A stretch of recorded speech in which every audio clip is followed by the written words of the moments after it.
Сәлем, балалар. Мен қар қызы. Міне қыс келді. Қараңдаршы, қар жауып жатыр.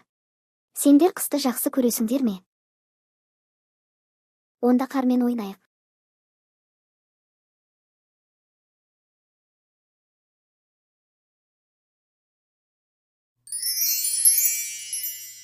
Сәлем, достар. Мен де сендермен ойнағым келеді.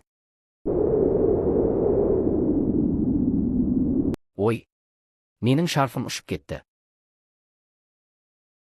Аққалаға көмектесу үшін менің тапсырмамды орындаңдар.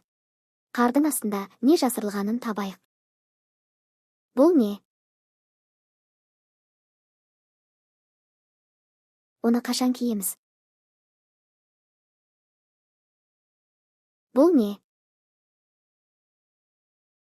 Ол не үшін керек?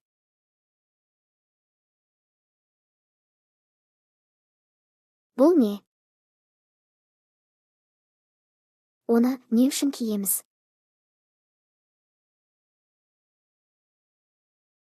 Бұл не?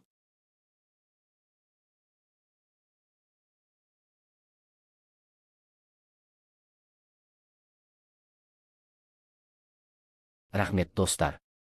Сендер нағыз қамқор балалар екенсіңдер.